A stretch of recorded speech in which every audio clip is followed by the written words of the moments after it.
Who will blink first? Poland and the EU are playing chicken, and the fate of both is at stake. This week, the European Court of Justice slapped its highest ever fine, €1 million a day, on Warsaw after the country's Constitutional Tribunal ruled that the Polish constitution takes precedence over the EU treaty. The head of the EU Commission says the fine is a legitimate response to a ruling that challenges the very basis of the European legal order. Blackmail, says Poland's Prime Minister Morawiecki. It's only the latest in ongoing tensions that include security on Poland's easternmost border, where guards are accused of illegally pushing back undocumented migrants trafficked into Europe by Belarus. Our topic on To The Point: Europe's next domino. Will Polexit follow Brexit?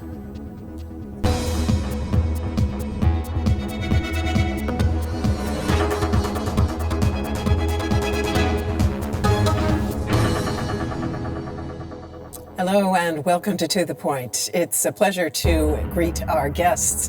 Wojciech Szymański works in the Polish editorial office here at DW, and he says the EU cannot allow Poland to undermine its legal system, but also cannot risk losing its own popularity there. Also great to have on the show Andreas Kluth. He's a correspondent and columnist at Bloomberg Opinion, and he says Poland's rebellion shows that the EU either needs a proper constitution or the power to kick out member states. And I'm very pleased to welcome our correspondent in Brussels for DW, Alexandra von Nahmen. And she says if Poland gets away with challenging the core principles of the EU, the European project as a whole is in jeopardy. And Alexandra, from the sound of that, it sounds as if you're saying it's make or break for the EU. Why is that? Yes, you're right. It is a crucial moment for the European Union because Poland is questioning, is challenging fundamental values the European Union was founded on. And the problem is that it's not only about Poland. The problem is that other countries could follow and could say, hey, why do we need to respect the rule of law? Or do we really need to respect free media? So that's why the European Union cannot let Poland get away with that and cannot say, okay, let's just talk about that. We are not going to do anything because this is such a crucial issue for the European Union. Wojciech, you say that the EU can't risk losing popularity in Poland, but is there really any danger of that? Tens of thousands of people have gone out onto the streets across the country to demand that Poland stay in the EU. I would say not yet. Well, Poland is a very pro-European country, and people in Poland want to stay in the European Union. There are surveys saying that more than 80% of people in Poland are really happy about being the part of the European Union. But we see that the European Commission has started playing hardball in this conflict with Warsaw among the judiciary and rule of law. And my concern is that if there are some new fines and Poland has to pay a lot of money for this for the reform of judiciary, I'm afraid that the government in Poland someday will try to convince people it is the bad European Union, it's the bad Brussels, which is taking our money away from us. That's why, for example, there is no enough money for normal people and everything is getting more expensive. I'm afraid that the government, if this conflict goes on, someday could try to use this narrative. In a nationalist, populist way. Andreas, your opening statement says that the EU needs a proper constitution. Does that mean that you think that the Commission, the EU Commission, actually doesn't have currently the legal competence to play hardball as they're doing? It should play hardball. I'm not saying that, but Poland is clearly, like Hungary, in the wrong here because of its motivations for this step. But what I am saying is that the step, this rebellion, this declaration that Polish law is supreme to EU law, but with that rebellion, Poland is putting its finger on a central ambiguity that plagues the European project, the European Union, a design flaw, as it were, because the European Union really is trapped between being a federal state like Germany or the US and just a confederation of states, a club of nations like the United Nations. It's not clear which. And therefore, it's also not clear whether from the European treaties, because the EU doesn't have a constitution, from the European treaties, it's not clear exactly what is the relationship, the hierarchical relationship of the European Court of Justice in Luxembourg and the national courts. So this issue keeps coming up, and this is just the most blunt way it has come up. And therefore, either the EU has to decide it will go forward, become a federation, and give itself a constitution, which is tried and failed to do in the past. Or, and I think that's more likely, it has to say, well, if we're going to be a club, then like every other club, or most other clubs, we have to have a way of kicking out members if they don't play by the rules. Now, I want to come back to that design error in a moment. But first, let's take a closer look at the current dispute. The EU has been protesting for years against political interference with the courts. Brussels says it's a violation of Europe's core democratic principles, judicial independence and rule of law. Ever since the National Conservative PIS party rose to power in Poland, it has been reorganizing the judicial system. Constitutional judges it considers too liberal are being replaced with party-loyal conservatives. The presiding judge is a close confidant of PIS boss Kaczynski. And the new judges are delivering. Contravening the European Court of Justice, Poland's top court ruled in October that some EU laws violate the Polish constitution and thus the sovereignty of the country. From the EU's point of view, Poland is shaking a cornerstone of the European Union.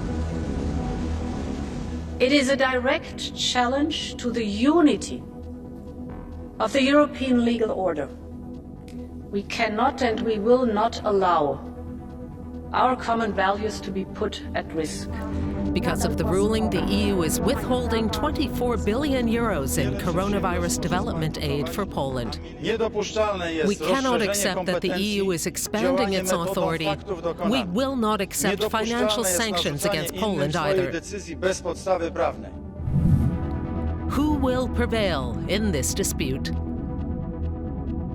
And let me pass that question straight on to you, Wojciech. If this is the game of chicken, who do you think will blink first? It's a very difficult question to answer, to be honest. Well, I believe that the European Commission has to do something because its main the European Commission should be protecting the European law, and this law is being totally ignored now by Poland. So the European Commission cannot do nothing. It has to react, and it started reacting now. But on the other hand, we have this political situation in Poland which really doesn't allow the government now to take a step back. Because if the government says, yeah, okay, Brussels, or okay, Luxembourg, okay, the European Court of Justice, you're right, it would mean that they accept what the Polish Constitutional Court says is not really legal. So it's a very, very difficult situation, and my imagination maybe is not enough to tell you what is really going to happen. Thank you very much. Alexandra, as we heard in that report, Poland's prime minister and other Polish leaders say the EU does not have the authority to take this step. And Andreas just talked about that design error, the ambiguity in the EU treaties. So how do you see it? Clearly, you believe politically it's a necessary step, but is it covered by law? If you're trying to uphold rule of law, obviously you should have a very solid legal basis for what you do. That's true, definitely, but we have to say that what the Polish government is challenging are crucial provisions of the treaties that the European Union is based on. And in those treaties, you will find references to the rule of law and so on. So I don't think that we really have to argue about that, member countries in the European Union have to be sure about their judiciary independence. They have to make clear that you are able to have independent judges. So that is why I would say that the most crucial or most important problem here is that the European Union was founded as a club of liberal democracies, as a countermodel to authoritarian regimes. And that is why the European Union is not well equipped to deal with authoritarian or anti-democratic challenges, tendencies within the bloc. That is why it is so difficult to say, okay, if you are not ready to play by the rules, if you are not respecting fundamental European rules, that you just need to leave the club. That is not possible. And that is why the European Commission is trying to keep up the dialogue with the Polish government, to find a solution. On the other hand, of course, they need to act if they see that fundamental European values are not being respected. Alexandra, one quick follow-up to that, and the question is this: is there a double standard at work here? Germany's own constitutional court has actually, in the past, also in a ruling, said that national law takes precedence over EU policy, and nobody was slapping sanctions on Berlin. Well, actually, Berlin was slapped with penalties because of that decision. But it is really a different thing here, because when we talk about the decision by the German constitutional judges, they just challenge one European decision. They were not challenging the European treaties. And the other thing is that they are considered independent, while in Poland there are doubts about the judiciary independence in the country. Andreas, from a political point of view, did the Commission have to take this step at this time? Certainly there were EU member states who were calling for further dialogue, even including Germany. I think the EU cannot not act. It cannot let this stand, because it will become a precedent. So in that sense, I'm on the side of hard rather than soft. And I think Angela Merkel overshot on the side of soft when she spoke out recently. And let me ask about that. In fact, Wojciech, Angela Merkel, who has Eastern European roots herself, she came from the GDR, former East Germany. She said in the course of the recent EU leaders summit that, in fact, she has some understanding for Polish sensitivities about autonomy on the basis of Poland's history, essentially being continually oppressed and torn up by Russia and or Germany. How do you see it? Well, of course, Poland is really independent now, first till 1989. So this period of independence is shorter than in some other Western European countries. But come on, the European Union is not Soviet Union. We are there because we wanted to be there. Polish people wanted to be there. We are not oppressed by the European Union. And Polish people said we want to join. So I find this narrative that some Polish politicians use, saying, some forces from outside are now telling us what to do, not really accurate. This is, it's free to be in the European Union. Nobody pushes you to be there. Angela Merkel, this is her way of dealing with issues in the European Union as well, not seeking for too much conflict. But now, after 16 years of Angela Merkel, with her a lot of successes maybe in the European politics, but also, what's going on with Hungary? What's going on with Poland after years of saying, okay, don't let escalate too much? Alexandra, at the Polish Prime Minister's recent appearance before the EU Parliament, he gave quite a harsh speech, and one German member of the EU Parliament responded by telling him that Poland is sleepwalking walking into exit from the EU. Would you agree with that characterization?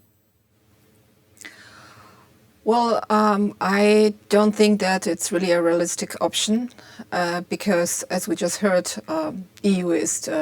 the EU as a whole is still very popular in Poland, and that is something that the Polish government knows very well. But the problem is that it just cannot continue. This dispute is dividing the European Union, and there are so many important challenges ahead. Just let's think about the climate change or the fallout of the coronavirus pandemic. So member states, they need each other. And after this recent decision by the European Court of Justice that ordered Poland to pay 1 million euros per day for challenging the rule of law when we talk in general terms. That is why I think that now there is a chance that the Polish government could come up with a small solution, face-saving compromise to avoid those fines and to try to, have a solution to this problem, at least for now. And Andreas, where do you think things go from here? As you said in your opening statement, the EU actually has no formal mechanism for throwing out a member state. Do you think that this hefty fine that has been imposed, and it's not the only fine, by the way, that is confronting Poland, do you think that that could concentrate some minds in Warsaw and lead leaders there to take a kind of an exit ramp from the conflict rather than from the EU itself? Well, first of all, unfortunately, the default approach by the European Union to any problem is a sort of muddling through rather than a decisive dealing with any issue. So I think we're probably in for some muddling through on the Brussels side. On the Warsaw side, I'm less sure, but the positive scenario to solving the whole tangled hairball of the problem is that in Hungary next year, at an election next year, and in Poland at an election in 2 years, that the voters, they are compromised democracies, but they're still democracies. And if Poles and Hungarians decide, look, we're tired of this, we want to stay, that they vote these governments out. Then we will remove the blockage and then reform the club so that it can expel members in future if it becomes necessary again. And let me ask you about that prospect, Wojciech. Poland, of course, still does have elections. And the fact is, it is the biggest net recipient of EU largesse. And it also stands to benefit quite massively from the EU Pandemic Recovery Fund, Next Generation EU. So what would Polish citizens do if, in fact, that financial tap is closed off? Do you think there would be the Peace Party would be kicked out of office? I think that the Peace Party would try to blame Brussels and blame Germany and blame everybody in the world or in the European Union for not giving Poland money and for keeping money which should be paid to Poland. On the other hand, there would be there would be protests in Poland because we know there are a lot of people who want to stay in the European Union. People in Poland would not let this really happen, that the government would somehow pull Poland out of the EU. But of course, the government says they don't want to do it because that's not what they are aiming at. They want to stay in the European Union, but what they are indirectly doing by challenging the most fundamental laws, this is somehow exiting the European common law environment. So this is what the government is doing, but it's hard to say what will really happen if there is no more money. Will the government be able to convince people it's the fault of the EU, or will the people in Poland see, no, it is the government which did a bad job, that's why we're not getting this money which Poland really needs, and even the government needs this money very, very much.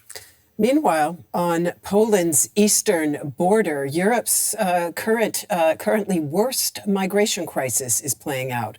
Poland has been pushing back, sometimes violently, against a mass influx of Middle Eastern refugees orchestrated by neighboring Belarus. This Syrian family has been stranded in a forest in the border area between Belarus and Poland. Aid workers provided them with makeshift supplies, but that kind of help is illegal. Poland has closed the border area to aid workers and journalists, so the aid workers don't want to be identified. I've seen a lot of bad things during my career, but not this kind of human tragedy. These people are sitting in the forest, are hungry and half frozen to death, and are pleading for help. Aid organizations say Polish soldiers are forcing refugees back to Belarus. Such so-called pushbacks are illegal under EU law, but according to Polish law, they're now allowed. It's something that you don't wish for your worst enemy. We've been sleeping in the woods for the past 4 days. It's